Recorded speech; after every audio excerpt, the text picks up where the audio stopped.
So in this patient, Dr. Schreiber, it looked like they went really quickly to the assumption that this patient had ventricular tachycardia versus having, SVT with aberrancy or another cause of a wide complex tachycardia. And as you noted earlier, this patient was unresponsive. So what do you think of that decision that they made? Was that the right thing to do in this patient, to defibrillate him right away or to cardiovert him? Yeah. Well, absolutely. This is quite interesting. So in a certain sense, there's the treatment for SVT and aberrancy and VTAC is the same. There's a saying in emergency medicine, we say, better living through electricity. It's a new thing. Same treatment for SVT. So in other words, the more unstable the patient, hemodynamically unstable, so the patient is in cardiac arrest, pulseless ventricular tachycardia, or is markedly hypotensive, or having significant perfusion issues, altered mental status, and is hypotensive, or is having myocardial ischemia or worsening heart failure from the arrhythmia, all those patients are considered hemodynamically unstable. And it's far better to treat them with cardioversion rather than go with drug therapy. So the more unstable the patient, the quicker you jump to electricity. And the same thing applies with SVT. If the patient is hemodynamically unstable, you should cardiovert the patient. Okay, so we're not going to sit around in a patient who's obviously very unstable, as this patient was, and go through the entire Brugada criteria. We're going to do better living through electricity, it sounds like, which I like having electricity in my home. So, okay. And in fact, in the video clip, what they did is he looked at it, saw a wide complex tachycardia. They didn't do a 12-lead ECG, actually. They just looked at it and said, oh, this is wide complex, and he's pulseless. Done deal. I'm going to shock this guy. Unfortunately, one shock, no sedation, just brought him back to normal sinus rhythm. Well, that's well done. That's right. Well, let's see what happened next. No ectomy on lidocaine. Is this going to keep happening? I don't know. You ever have chest pain? Your father have heart disease? No. Any drug use?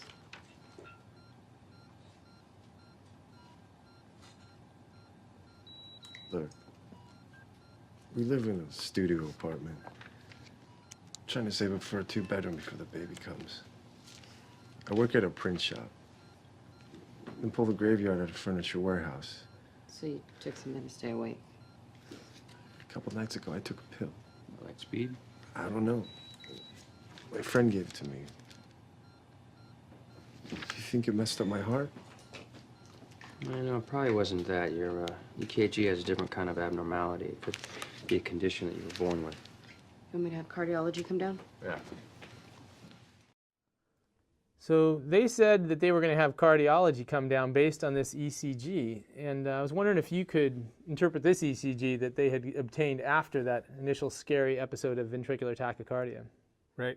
Well, as the video pointed out, you should interpret the ECG in the clinical context. So as you can see, the doctor correctly asked the patient, is there any family history of cardiac disease? I might expand that a little bit and say, is there a history of sudden cardiac death in the family? We're dealing with a young person here. They asked him about drug-related issues because that's important to know. So you need the clinical context. So here, looking at this ECG, I know we have a young person with no known cardiac disease who had a syncopal episode and then a witnessed episode of pulseless ventricular tachycardia. So this is his post-cardioversion electrocardiogram. And it's in normal sinus rhythm at a good rate. But as you look at things and consider a differential diagnosis, and there are a number of things to talk about in terms of the differential when we're dealing with a young person who has a cardiac arrest with ventricular tachycardia. And as the doctor pointed out, a number of these are congenital in origin. So the first one would be hypertrophic cardiomyopathy, which is very common. Another one is long QT intervals. Another one would be Brugada Syndrome. And so each of these have certain manifestations on the ECG. So basically, looking at this ECG, we see normal sinus rhythm. The QRS intervals here are, for the most part, narrow. They're normal. Yeah. They're normal. They're normal here. He has a bit of a left axis deviation here because the QRS is predominantly negative here in leads 2-3 AVF. There is no voltage criteria for left ventricular hypertrophy, so that's important to notice, no LVH. But the most important thing is these leads here, V1, V2, V3. Okay. That is kind of an abnormal pattern. Yeah, it doesn't look quite right, does it? That's right.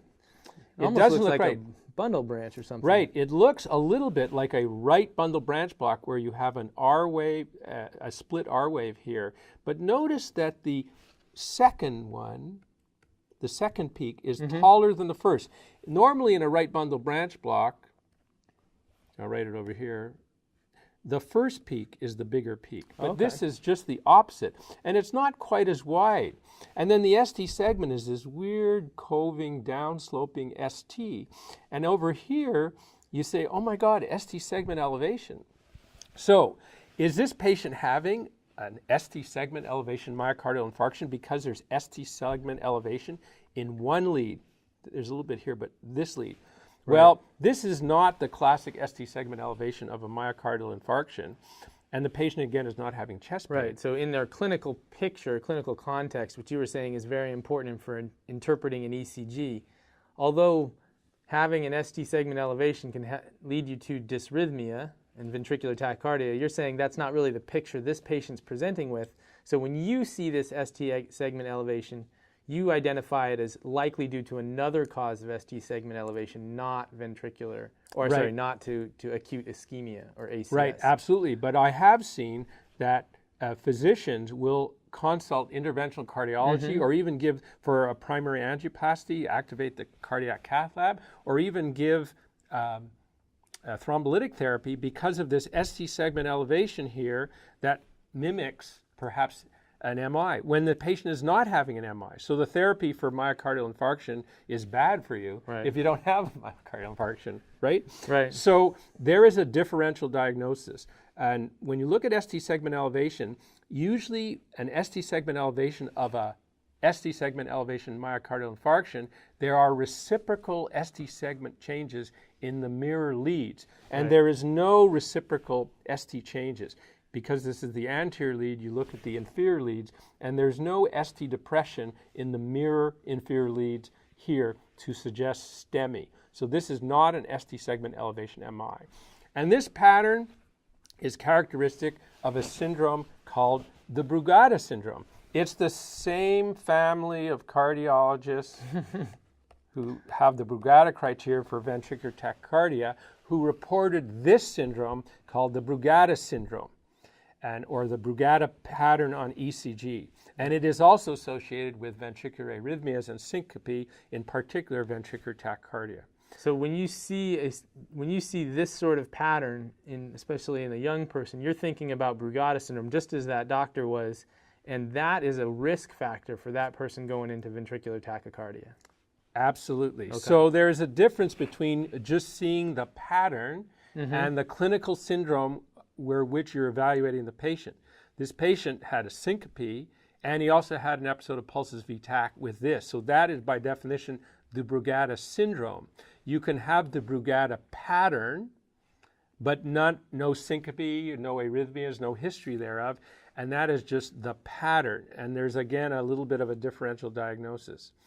The final thing to point out when looking at the ECG is looking at the QT intervals, because there's a syndrome called the long QT syndrome, which is associated again with ventricular arrhythmias. But here the QT, which is measured from the Q wave to the end of the T wave, that seems to be normal here. And so there's no evidence of a long QT.